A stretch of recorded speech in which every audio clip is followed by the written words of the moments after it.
하나님께서 오늘 우리에게 주신 말씀의 제목은 지혜를 구하는 사람이라는 제목으로 함께 말씀을 나누겠습니다. 첫 번째 본문 잠언 1장 1절로 7절 말씀 함께 봉독하겠습니다. 시작. 다윗의 아들 이스라엘 왕 솔로몬의 잠언이라.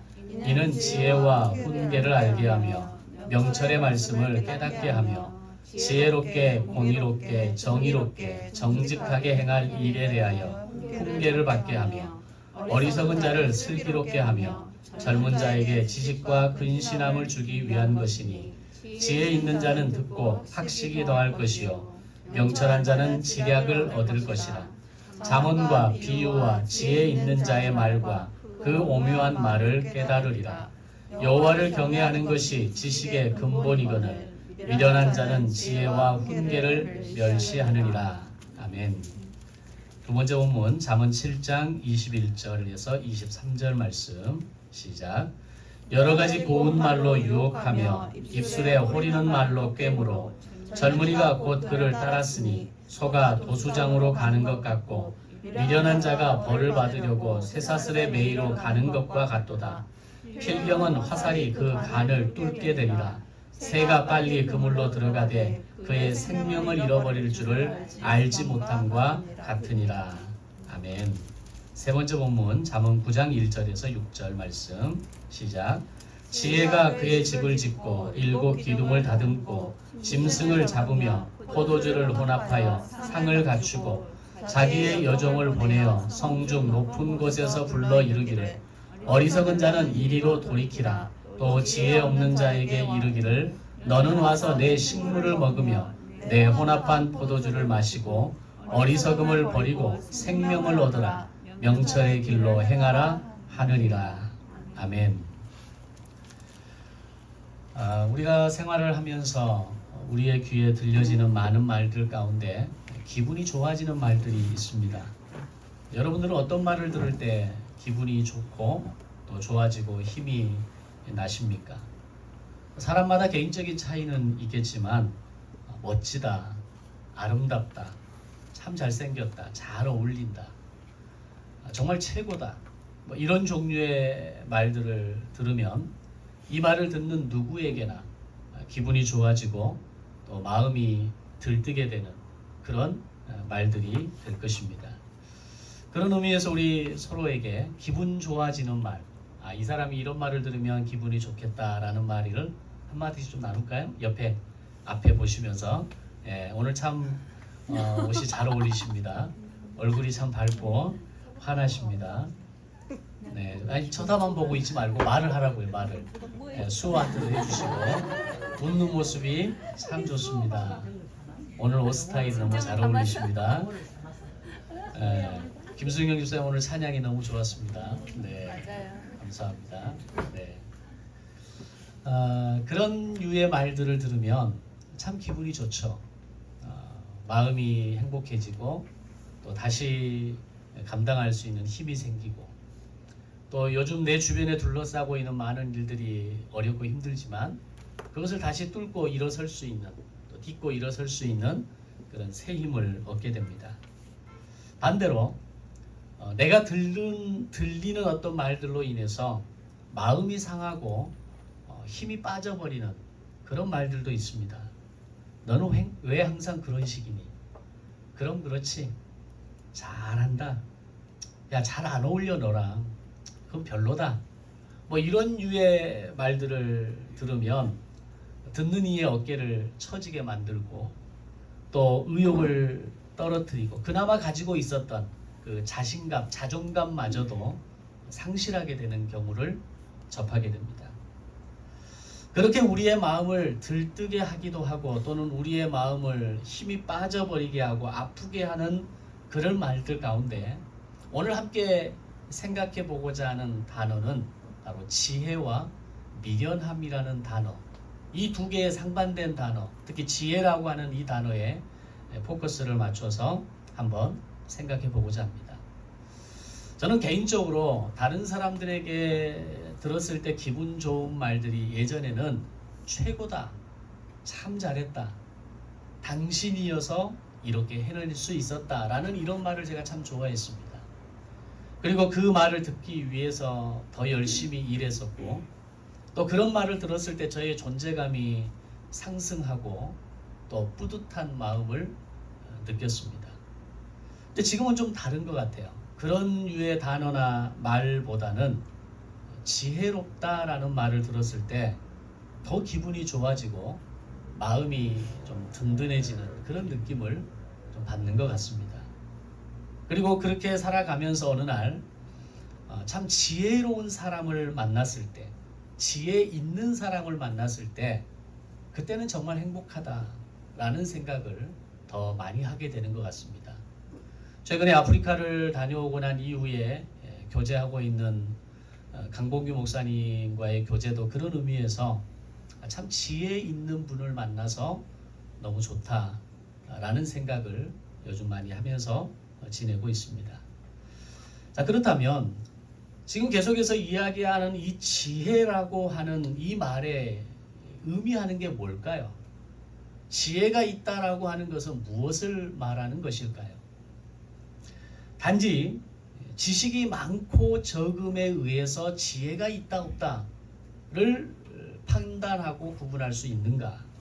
또는 그 사람이 가지고 있는 어떤 학벌이나 자격증 같은 어떤 스펙으로 지혜를 정의하고 결정할 수 있는 것일까?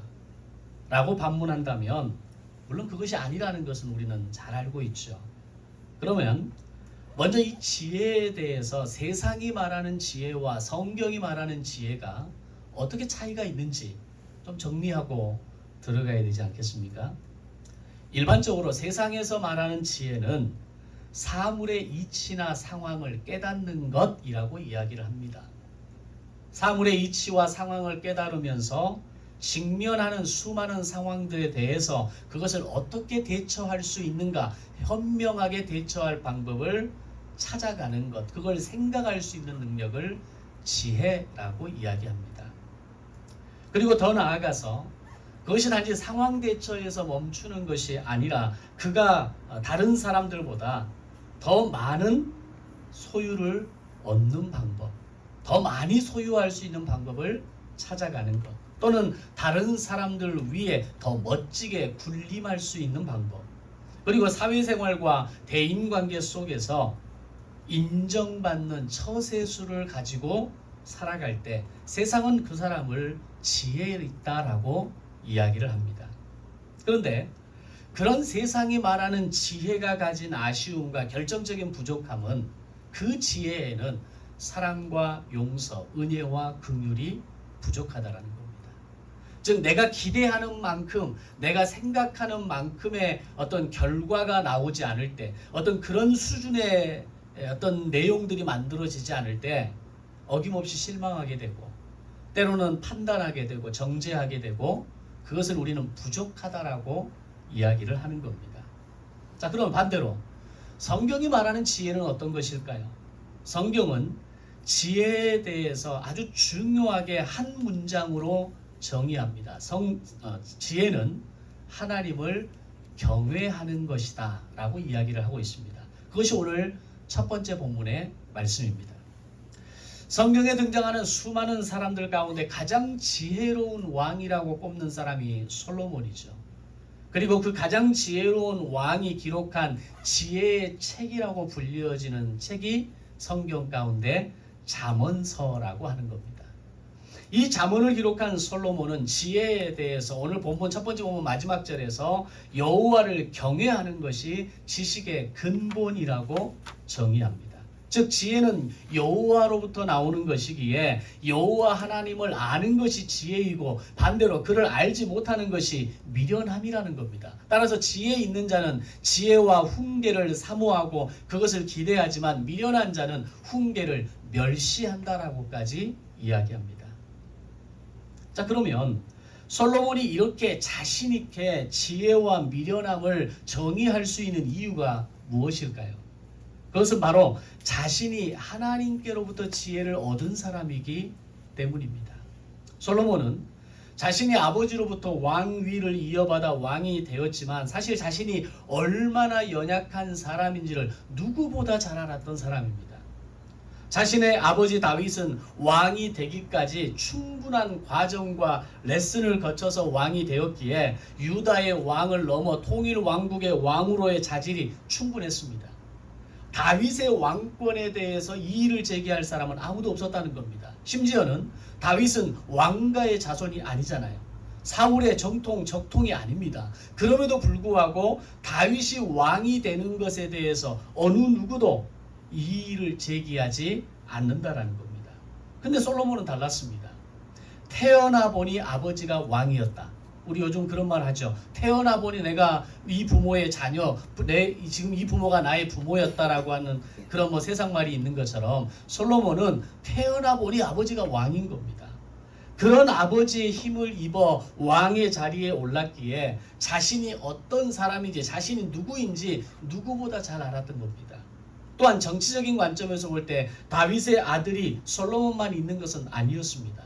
그리고 솔로몬의 어머니가 누굽니까? 밧세바입니다. 밧세바는 다윗의 처들 가운데 소위 첩으로 불려지는 우리아의 아내였던 밧세바를 데리고 와서 자신의 아내로 삼은 그 어머니가 밧세바입니다. 자, 그렇게 보면 엄밀하게 말하면 첩의 자식이었다라고 하는 이 결정적인 핸디캡을 포함해서 솔로몬보다 훨씬 더 월등하고 탁월한 왕자들이 다윗의 왕자들에게, 다윗의 왕가에는 얼마든지 있었다는 겁니다. 그런데 그런 강력한 라이벌들을 뒤로하고 솔로몬이 왕의 자리에 올랐다는 것은, 그것은 오로지 아버지 다윗의 은혜와 사랑이었고 하나님의 뜻을 받은 다윗의 결단이었다라고 밖에 설명할 수 없습니다. 자, 그런 그가 왕이 되어서 기브온 산당에서 1000번째의 제사를 하나님께 드리고 자신의 연약함을 고백하면서 그가 가장 먼저 구한 것이 뭡니까? 지혜라는 겁니다. 즉 백성을 잘 다스리고 지혜로운 왕이 되는 것은 세상의 학문으로 채워지고 세상의 지식이 많고 적음이 아니라 하나님께서 지혜의 근본이시기 때문에 내가 하나님을 경외하고 그 하나님으로부터 나온 지혜가 오늘 이 백성들을 내가 아버지로부터 물려받은 이 왕으로서의 통치권을 가장 잘 사용할 수 있다는 것을 솔로몬은 알았던 겁니다. 마치 그의 아버지 다윗은 전쟁은 칼과 창에 있는 것이 아니라 하나님의 손에 있다는 고백을 했던 것처럼 그의 아들 솔로몬도 정치는 경험과 지식과 인맥에서 나오는 것이 아니라 하나님의 지혜에서 나오고 있다라고 하는 이 일맥상통한 고백이 다윗에 이어서 솔로몬에게도 있었다라는 겁니다. 그런 그에게 하나님은 지혜뿐만 아니라 부와 영광까지 함께 주셨다 라고 성경은 기록합니다. 그러면 솔로몬의 이런 고백을 보면서 우리가 한 가지 깨달아야 할 것은 지혜는 하나님으로부터 나오는 것이라는 것과 동시에 인간이 그렇게 갈망하는 부와 영광에 대한 이 주제까지도 하나님의 손끝에서 나온다는 사실을 우리는 기억해야 한다는 겁니다. 근데 사실 인생들이 그렇지 않죠. 인생의 부와 영광은 끊임없이 인생이 추구하는 목표 중에 하나입니다. 좀 더 많은 부를 추구하기를 원하고 좀 더 안정된 삶을 살아가기를 원하고 기왕이면 남들로부터, 다른 사람들로부터, 세상으로부터 존경과 인정과 존중을 받고 살아가고자 하는 마음이 누구에게나 다 있는 겁니다. 그래서 이것을 얻기 위해서 부단한 노력을 하고 살아가고 때로는 치열하게 삶을 살아가는 우리의 모습을 우리는 잘 알고 있지 않습니까? 근데 솔로몬은 오늘 그가 하나님으로부터 지혜가 나온다는 사실을 알았을 때 그와 동시에 하나님께서 그에게 깨닫게 하신 것은 부와 영광까지도 내 손끝에서 나온다는 것을 솔로몬에게 알게 하신 겁니다. 오늘 부와 영광이라고 하는 것, 이것이 나의 노력의 산물이라고 생각하는 것은 착각이라는 겁니다. 내가 노력하는 만큼 인생은 나를 배신하지 않는다라고 하는 것은 착각입니다. 부와 영광은 그렇게 주어지는 것이 아니라 하나님이 내게 선물로 주시고 허락하실 때 그 부와 영광에 걸맞는 책임을 우리에게 함께 주시는 겁니다. 그 책임을 통해서 오늘 나는 또 하나의 사명을 이루어가는 힘을 얻게 되는 것입니다. 따라서 오늘 우리가 인생을 살아갈 때 아둥바둥하고 사는 것이 우리의 삶의 원리가 아니라 하나님을 경외하고 살아가는 겁니다. 하나님을 경외함으로 하나님으로부터 나오는 지혜를 얻고 살아가는 겁니다. 그리고 더 나아가서 하나님의 손끝에서 나오는 그 부와 영광과 오늘 우리의 삶에 부여하시는 상급의 부유함과 풍성함을 누리며 살아가는 이 삶의 원리를 우리는 보고 배울 수 있어야 하는 겁니다. 그래서 솔로몬은 자신이 경험한 하나님을 기억하면서 지혜는 하나님 그분 자체이시고 여호와를 경외할 때 지혜는 주시는 것이라고 이렇게 자신 있게 말할 수 있는 것입니다. 그래서 잠언서는 1장부터 31장까지 지혜의 내용으로 가득합니다. 탈무드에 있어서 가장 핵심이 되는 내용들이 이 잠언서의 바탕이 되는 내용들이 거의 대부분을 차지합니다. 탈무드는 그 이상의 많은 지혜를 품고 있다고 하지만 그러나 어쨌든 이 잠언을 통해서 솔로몬은 지혜를 말하고 싶었고 그 지혜는 바로 여호와를 경외하는 것으로부터 나오는 것이고 그 지혜는 바로 성경 전체라는 것을 이야기하고 싶었던 겁니다. 따라서 지혜의 근본이신 하나님으로부터 지혜를 배울 수 있는 방법은 하나님을 경외하는 마음을 갖는 것입니다. 하나님을 경외하는 마음을 가질 때 하나님으로부터 지혜가 우리의 마음에 저장되는 겁니다. 자, 그럼 여기서 또 하나의 질문이 나옵니다. 그러면 오늘 우리가 하나님을 경외한다라고 하는 것이 과연 뭐냐라는 겁니다. 그리고 하나님을 경외할 때 하나님의 지혜가 우리의 마음속에 저장된다라고 할 때 그 마음에 저장된다라는 게 과연 뭘 의미하는 건가라고 하는 겁니다. 반대로 하나님을 경외하는 마음을 잃어버리면 마음에 저장되었던 지혜가 고갈이 되고 결국 미련함과 어리석음에 빠져 살아갈 수밖에 없다는 것을 우리는 다시 한번 생각하게 됩니다. 따라서 오늘 내가 지혜로운 사람인가 미련한 사람인가를 판가름하는 중요한 기준은 내 안에 하나님을 경외하는 마음이 있는가를 통해서 알 수 있는 겁니다. 하나님을 경외하는 마음이 충만할 때 우리 마음에 저장된 하나님의 지혜로 우리는 풍성하고 부유한 삶을 살아가지만 그 반대가 되면 불평과 원망과 광야에서 방황하는 삶을 살아가게 되는 겁니다. 내 인생이 왜 광야 같은 인생으로 날마다 반복될 수밖에 없는가? 광야 속에서 지치고 내 마음이 상하고 내 인생이 늘 불안하고 염려로 살아갈 수밖에 없는가? 하나님을 경외하는 마음의 유무를 통해서 판단된다는 겁니다. 자, 그렇다면 하나님을 경외해야 한다라고 말할 때 그 하나님을 경외한다는 것은 과연 어떤 걸 말하느냐라는 겁니다. 우리가 솔직하게 이야기해보면 하나님을 경외한다는 이 말을 제대로 이해하지 못하는 성도들이 많습니다. 대체로 매우 추상적으로 생각합니다. 하나님을 경외한다고 할 때 그 개념을 굉장히 현실적이고 내 삶에 실용적이고 내 삶에 구체적으로 어떤 증거로 나타나는 그 뭔가를 이야기하기보다는 추상적이라는 겁니다. 또는 굉장히 고차원적인 관념의 상태나 어떤 사색으로 이해하는 분들이 계십니다. 그걸 하나님을 경외하는 거라고 이야기를 합니다. 그러나 하나님을 경외한다는 것은 매우 심플한 겁니다.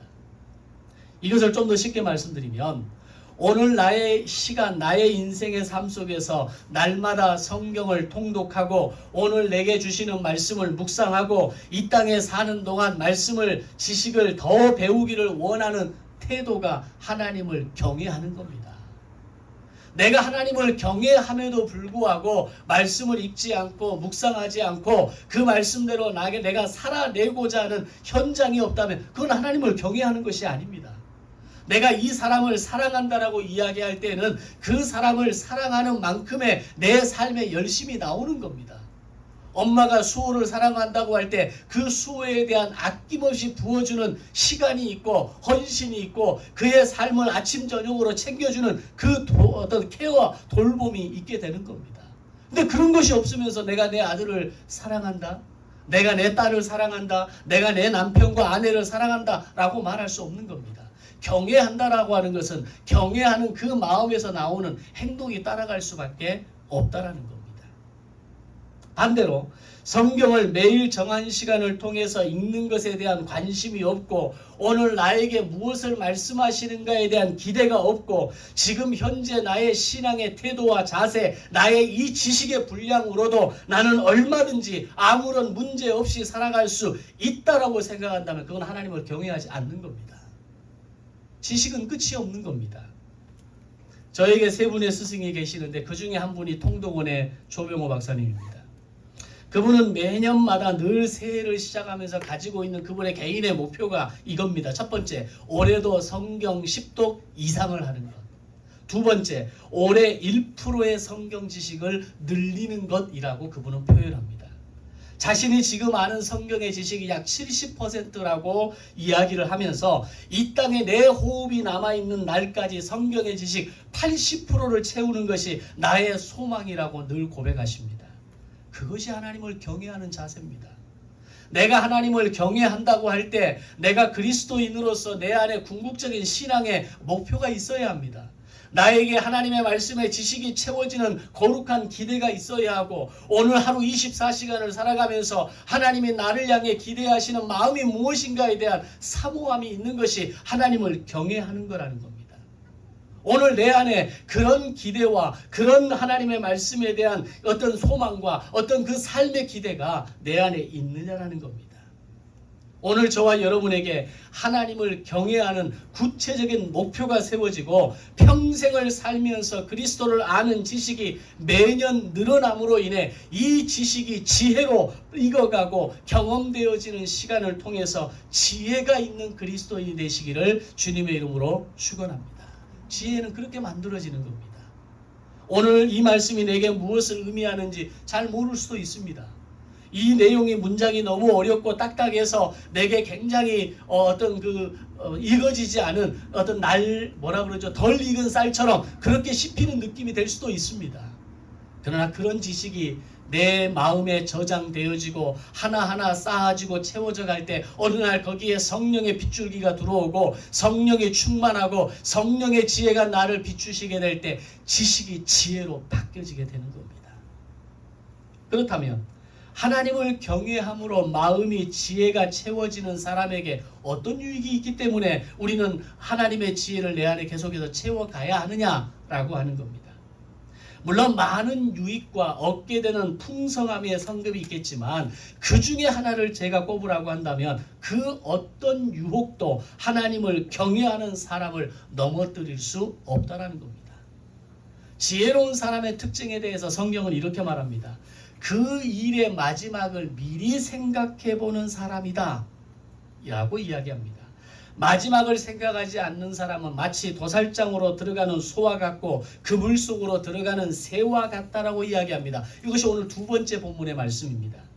오늘 우리가 지혜를 가지고 있다는 것, 하나님을 경외함으로 내게 주시는 지혜를 가지고 있다는 것은 오늘 이 일의 마지막이 어떻게 되어질까에 대해서 늘 생각하고 살아가는 사람이라고 이야기하는 겁니다. 인간의 삶의 가장 큰 유혹의 세 가지 영역이 뭡니까? 물질, 성, 권력 세 가지 아닙니까? 이 세 가지 단어로 만들어진 책이 한때 베스트셀러가 되었던 시절도 있었습니다. 이 세 가지 유혹에 대해서 자유할 수 있는 사람 아무도 없습니다. 그런데 오늘 이 세 가지의 각각의 유혹들이, 세상의 유혹들이 그렇게 우리의 인생에 달콤하게 다가온다라는 겁니다. 나에게 진정한 행복을 주는 것처럼 보이고 나에게 진정한 안정감을 주는 것 같고 내 삶이 어제보다 더 행복할 것 같고 영원히 내 삶이 기쁨이 넘칠 것 같은 그런 착각이 오늘 유혹을 통해서 우리에게 다가오게 되는 겁니다. 결국 그 끝은 어디겠습니까? 나를 사망의 길로 인도하게 되는 것입니다. 그것을 오늘 두 번째 본문에서는 마치 도살장으로 끌려가는 소와 같이 마치 그물로 달려가는 새와 같다라고 이야기하고 있습니다. 그런데 그 유혹에 이끌리지 않는 것, 그 유혹에 넘어가지 않는 힘을 바로 지혜가 줄 수 있다라는 겁니다. 그것을 가장 명확하게 알았던 사람이 17살의 청년 요셉 아닙니까? 가장 혈기왕성한 때의 청년 요셉이 보디발의 아내의 유혹을 이길 수 있었던 힘이 과연 어디에서 나왔다고 생각하십니까? 그가 남달리 바른 청년이었고 자신의 본능을 제어할 만큼의 인격 수양이 완벽하게 된 청년이기 때문에 그렇게 가능할 수 있었을까요? 그런 사람은 절대 없습니다. 많은 세상의 사람들이 이 물질과 성과 권력 앞에서 무너집니다. 심지어 적지 않은 목회자들이 거기에서 무너지는 예를 우리는 수없이 매스컴을 통해서 듣고 있습니다. 그들은 인격이 덜 다듬어지고 하나님에 대한 믿음이 부족해서 그런 어떤 결과를 만들어냈을까요? 그렇지 않습니다. 이 일의 마지막이 어떻게 될 것인지에 대한 생각하는 지혜가 부족했기 때문입니다. 하나님을 경외하고 하나님을 아는 지식이 늘어나고 그 지식이 지혜로 내 마음의 저장고에 풍성히 쌓였을 때에는 이 일의 마지막이 어떻게 될지를 그들은 상상할 수 있었고 그때마다 멈출 수 있었고 그때마다 돌이킬 수 있었습니다. 그런데 어느 날 하나님을 경외하는 태도가 멀어지기 시작하고 하나님을 경외하는 태도가 사라지기 시작했을 때에 하나님에 대한 지식이 더 이상 자라지 않으면서 하나님에 대한 지식이 마음의 저장고에 더 이상 쌓이지 않으면서 그 창고는 고갈되어 버리고 결국 이 일의 마지막이 어떻게 될지 알지 못하고 도살장으로 끌려가는 소처럼 그물에 달려드는 새처럼 그렇게 허무하게 쓰러져가는 인생이 되고 마는 것입니다. 그런데 청소년이자 청년 요셉은 비록 어린 나이임에도 불구하고 하나님을 경외하는 태도를 가졌다는 겁니다. 하나님으로부터 나오는 지혜가 그의 마음에 채워졌다는 겁니다. 마치 도살장으로 끌려가는 또는 그물로 달려가는 새처럼 살지 않고 아무 생각 없이 앞으로만 내달리는 인생을 살지 않고 이 일의 마지막이 어떻게 될지를 지혜가 그에게 있음으로 인해서 그 자리에 멈출 수 있었고 그 자리를 뛰쳐나올 수 있었던 겁니다. 그것은 바로 하나님을 아는 지혜를 통해 고급 정보가 그의 마음속에 저장되어 있었던 겁니다. 그런 그가 창세기 39장에서 이렇게 이야기합니다. 내가 어찌 이 큰 악을 행하여 하나님께 죄를 지으리까? 내가 힘이 있어서 내가 이렇게 죄를 이겼습니다. 내가 그럴 만한 능력이 있어서 내가 죄를 짓지 않고 유혹을 이길 수 있었습니다. 라고 말하지 않습니다. 그에게는 하나님을 아는 지혜가 있었습니다. 하나님이 얼마나 크신 분인지 하나님이 나에 대한 어떤 기대를 하고 계시는지 하나님이 싫어하시는 것이 무엇인지에 대한 이 고급 정보가 이 요셉에게 있었기에 하나님께 죄를 지을 수 없다라는 이 요셉의 고백이 바로 그의 마음에 저장된 지혜의 크기와 출처를 우리에게 생각하게 만드는 겁니다. 오늘 여러분의 입술을 통해서 나오는 그 지혜의 출처는 어디입니까? 오늘 여러분이 인생을 살아가는 어떤 그 삶의 소스라고 이야기하는 그 지혜의 출처는 어디이고 그 지혜의 크기는 어느 정도의 크기입니까? 자전거 바퀴가 크면 클수록 구덩이는 그 구덩이의 크기에 반비례한다고 이야기합니다. 작은 구덩이는 더 이상 아무 문제가 되지 않습니다. 오늘 내 안에 담겨진 하나님의 지혜가 크면 클수록 내 삶의 구덩이가 나를 넘어뜨리려 하고 수많은 유혹의 어떤 주제들이 내 삶을 넘어뜨리려 하지만 결코 넘어지지 않는 인생이 되는 겁니다. 저와 여러분의 마음에도 하나님이 주시는 이 고급 정보 지혜를 통해서 하나님의 고급 인생이 되시기를 주님의 이름으로 축원합니다. 아멘. 성경 속 인물 중 요나단이 가진 지혜에도 우리는 주목해 보아야 합니다. 사실 우리가 성경에 등장하는 많은 이들을 언급하고 기억하고 그에 대한 설교를 듣기도 하고 또 그 이름을 예를 들어서 이야기하지만 그 중에 가장 약하게 다루어지는 한 사람이 저는 요나단이라고 생각합니다. 그러나 요나단은 그 누구보다도 강하고 여호와를 경외하는 사람이었으며 그로 인해 지혜로운 사람이었다라고 저는 생각합니다. 앞에서 언급한 솔로몬이 눈을 떠보니 아버지가 다윗이었던 사람이라면 요나단은 눈을 떠보니 12,000대 1의 경쟁률을 뚫고 왕이 된 사울의 아들로 태어난 사람입니다.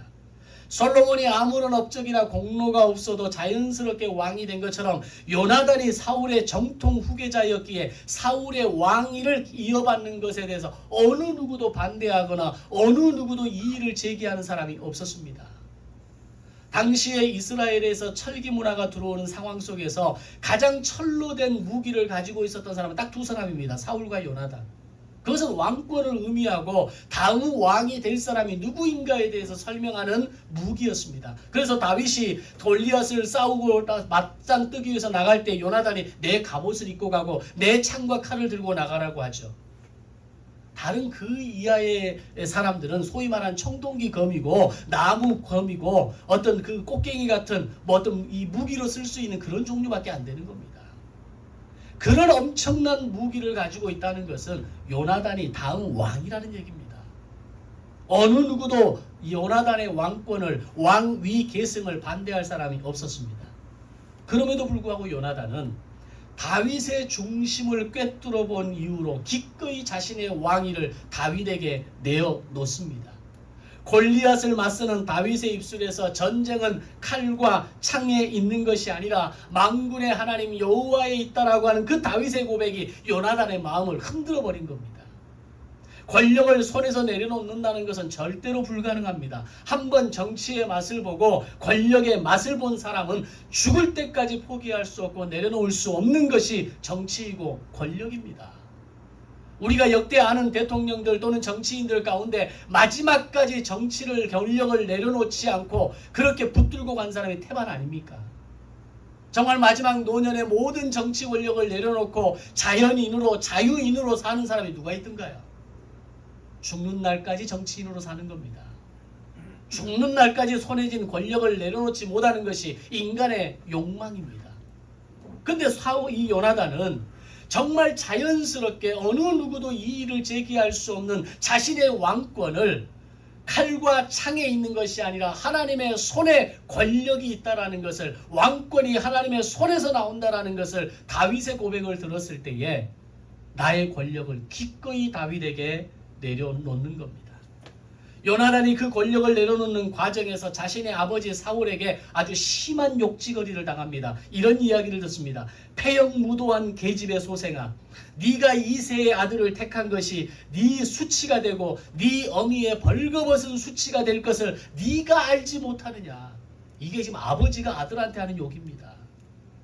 왕권을 내려놓았다는 그 하나의 이유만으로 패역무도한 계집의 소생아, 네가 이새의 아들을 택한 것이 너의 수치가 되고 네 어머니의 수치가 될 것이라고 아버지 사울이 욕을 해버린 겁니다.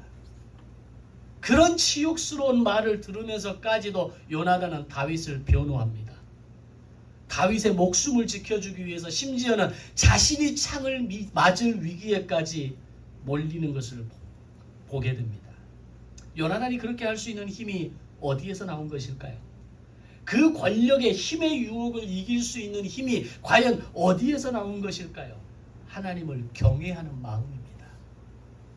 하나님을 아는 지식이 그의 마음속에 쌓이고 하나님을 아는 지식이 지혜로 넘치게 될 때에 심지어는 인간의 욕망을 거스르는 권력에 대한 욕구마저도 기꺼이 내려놓을 수 있는 힘을 가지게 된 겁니다. 하나님을 경외하는 마음으로 나아갔을 때 요나단의 마음은 하나님이 주시는 지혜로 가득했고 그 지혜를 통해 왕의 자리에 오를 사람은 내가 아니라 하나님이 주목하고 계시는 저 다윗이라는 것을 알았기에 기꺼이 양도할 수 있었던 겁니다. 바로 이것이 세상의 지혜와 하나님의 지혜가 다른 결정적인 차이입니다. 세상의 지혜는 내가 잘 살아야 하고 내가 권력을 잡아야 하고 내가 남부럽지 않은 인생을 사는 것이 세상이 말하는 지혜라면, 하나님의 지혜는 하나님의 나라가 든든해지고 하나님의 뜻이 나를 통해 이루어지고 하나님의 은혜와 용서, 하나님의 사랑과 공의가 오늘 나의 삶의 현장에서 이루어지도록 만드는 것이 하나님의 지혜라는 겁니다. 따라서 오늘 우리가 구해야 할 것은 세상의 지혜가 아니라 하나님의 지혜이며 그 지혜는 하나님을 경외할 때 주어지는 것임을 알아야 하는 겁니다. 그래서 오늘 마지막 찬양에서 그런 고백을 하죠. 믿음이 없이는 무너진 삶의 모든 자리다. 믿음이 없는 삶, 오늘 우리가 세상 지혜로 살아가고 세상 지혜로 가득하게 채워지는 삶은 무너진 삶이 될 수밖에 없다는 겁니다. 왜 우리가 인생을 살면서 늘 지치고 늘 무너지고 늘 광야 같은 인생을 반복하는 이유가 뭡니까? 하나님의 지혜가 없이 오직 세상의 지혜로 내 삶을 일구고 내 삶을 만들어가고 성공적인 삶으로 만들어가려고 하는 이 인생의 욕망을 포기하지 않기 때문입니다. 그러나 하나님을 아는 지혜로, 하나님을 경외함으로 내게 주시는 그 지혜로 내 마음의 저장 창고가 키워지고 고급 정보가 내 안에 가득하게 될 때 오늘 나로 인해 하나님의 평화와 하나님의 평강과 하나님의 사랑과 용서가 오늘 나의 삶의 전반적인 영역에서 회복되어지게 될 줄로 믿습니다. 그렇다면 그렇게 우리가 구하고 마음에 채워진 지혜는 과연 영원한 걸까요? 한번 내 안에 지식이 들어오고 그 지식이 지혜로 채워지게 되면 이건 영원히 유효하게 가는 거냐라는 겁니다. 그렇지 않습니다. 지혜는 한번 얻었다고 해서 마지막 순간까지 저절로 지켜지는 것이 아닙니다. 아버지에게 하나님을 경외하는 지혜가 있었다고 해서 반드시 아들에게 그 지혜가 이어지는 것이 아니라는 겁니다. 그래서 지혜를 얻기 위해서는 하나님을 경외하고 사랑함으로 솔로몬이 지혜를 구하였던 것처럼 늘 지혜를 구하며 살아가야 하는 겁니다. 그래서 잠언 4장 23절에서 이렇게 얘기합니다. 모든 지킬 만한 것 중에 더욱 네 마음을 지키라. 생명의 근원이 이에서 난다라고 말씀합니다. 우리는 지혜를 얻기 위해 노력해야 하고 그 지혜가 있는 마음을 지키기 위해서 힘써야 하는 겁니다. 마음을 지키는 것은 저절로 되는 것이 아닙니다. 힘써서 지킬 때 지킬 수 있는 것이 마음입니다. 그것을 우리는 자기 경영이라고 이야기합니다. 시간을 경영하고 마음을 경영하고 생각을 경영하지 않으면 오늘 내 마음의 지혜는 하루아침에 사라져버릴 수 있는 겁니다. 성경을 읽는 시간을 관리하고 묵상하는 시간을 관리하고 나를 향한 하나님의 생각과 뜻을 찾는 것이 경영입니다. 그것은 노력하지 않으면 힘써서 구하고 지키지 않으면 결코 구할 수 없는 겁니다. 구원받기 위해서 우리가 노력할 것은 아무것도 없지만 구원 이후의 삶은 솔로몬이 이야기하는 것처럼 여호와를 경외함으로 지혜를 사모함으로 그 지혜를 구하고 지킬 때 비로소 완성되는 것입니다. 부부가 서로의 마음을 지키지 않으면 서로의 마음을 지키는데 힘쓰지 않으면 함께 살아가는 것이 버거워지지 않습니까? 부모와 자녀가 서로의 마음을 지키지 않으면 힘쓰지 않으면 갈등이 커지게 됩니다. 사춘기가 되어지는 자녀가 자신의 마음을 관리하지 않고 그 사춘기가 다 되는 자녀의 마음을 이해하지 못하고 그것을 만져주지 못하면 갈등이 시작되는 겁니다. 내가 내 인생을 살아가지만 내게 주어진 내 인생 내 시간을 살아가지만 내 마음을 지키는데 힘쓰지 않으면 내 인생조차도 버티지 못하는 것이 우리 삶입니다. 그래서 성경은 하나님의 뜻을 전하고 말씀을 가르칠 때 항상 언급하는 단어가 있습니다. 마음을 언급합니다. 모세는 만나 세대를 향해서 이렇게 얘기합니다. 너는 마음을 다하고 뜻을 다하고 힘을 다하여 네 하나님 여호와를 사랑하라. 하나님을 사랑한다는 것은 힘써 사랑하는 뭔가의 행동으로 액션으로 완성되는 게 아니라는 겁니다. 마음을 다하는 겁니다. 하나님은 두려워하는 여호수아에게 이렇게 말씀합니다. 너는 마음을 강하게 하고 담대하게 하여 나의 종 모세가 너에게 명령한 율법을 다 지켜 행하고 우로나 좌로나 치우치지 말라. 그리하면 내가 어디로 가든지 형통하게 할 것이다. 마음을 언급합니다. 다윗은 내 입의 말과 마음의 묵상이 주님 앞에 연락되기를 원합니다. 라고 고백합니다. 예수님께서는 우리에게 자신의 마음을 담고 배우라고 말씀합니다. 마태복음 11장 29절 나는 마음이 온유하고 겸손하니 나의 멍에를 베고 내게 배우라. 그리하면 너희 마음이 쉼을 얻으리라. 지혜는 하나님으로부터 오는 것입니다. 그 지혜는 내 마음에 채워지는 겁니다. 이 마음을 배우기 위해서 하나님의 말씀을 통해서 예수님의 그 삶의 모습을 통해서 그분이 살아내신 구속사의 인생을 통해서 그분이 살아낸 삶을 동일하게 살아낸 제자도의 삶을 통해서 우리는 마음의 훈련을 하게 되는 겁니다. 따라서 지혜는 마음에 저장되고 그 마음에 저장된 지혜는 필요한 상황에서 나를 돕는 생명의 말씀이 되고 물질과 성과 권력이라고 하는 이 3대 이슈가 우리의 삶을 끊임없이 넘어뜨리려고 할 때마다 내 마음에 저장된 지혜는 능력이 되고 은혜가 되고 힘이 되어질 줄로 믿습니다. 여호와를 경외하는 것이 지혜이며 그 지혜는 우리의 마음에 쌓이는 것이라는 겁니다. 그래서 솔로몬은 하나님께서 우리를 지혜자의 자리로 초대하신다라고 말씀합니다. 오늘 세 번째 본문입니다. 지혜가 의인화법을 써서 이렇게 표현합니다. 잔치상을 차리고 어리석은 자와 지혜 없는 자 모두를 함께 초대한다라고 이야기합니다.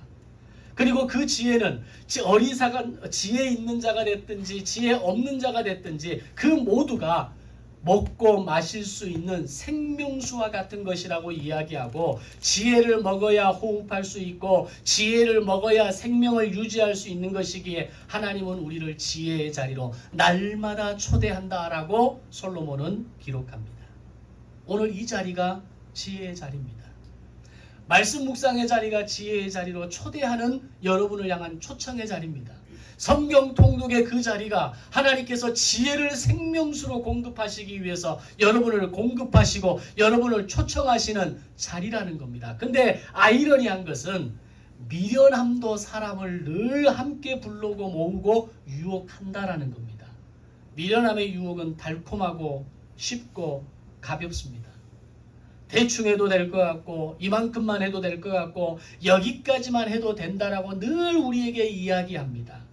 그래서 많은 사람들이 이 지혜의 초청의 자리, 지혜의 자리에 초청되었음에도 불구하고 늘 인생 속에서 미련함의 유혹에 쉽게 넘어가는 우리 자신을 보게 되는 겁니다. 지혜도 우리를 초청하고 미련함도 우리를 초청하는 겁니다. 그 초청에 어느 초청에 내가 응할 것인지 어느 초청에 내가 결단하고 나갈 것인지는 누가 결정하는 겁니까? 우리 자신이 결정하는 겁니다. 나를 불러주시는 그 지혜의 자리, 그 자리에 나를 초청하실 때 지혜와 미련함의 그 사이에서 갈팡질팡 오락가락하다가 헤매는 인생이 아니라 과감하게 미련함을 제껴버리고 하나님이 나를 초청하시는 그 지혜의 자리, 그 묵상의 자리, 그 통독의 자리, 그 경영의 자리로 나아가시는 신실한 그리스도인 되시기를 주님의 이름으로 축복합니다. 오늘 여러분이 구하는 것은 지혜입니까? 미련함입니까? 하나님이 주시는 지혜를 얻지 못하면 우리는 늘 미련함의 길로 살아갈 수밖에 없는 겁니다. 성경은 지혜에 견고하게 서서 미련함을 선택하지 않는 방법이 있다는 것을 우리에게 가르쳐 줍니다. 그것은 여호와를 경외하는 것이며 거룩하신 이를 아는 것이라고 이야기합니다. 야고보서 3장 17절 18절에 보면 야고보는 하나님께 지혜를 구하라고 가르칩니다. 하나님께서는 지혜를 구하는 자에게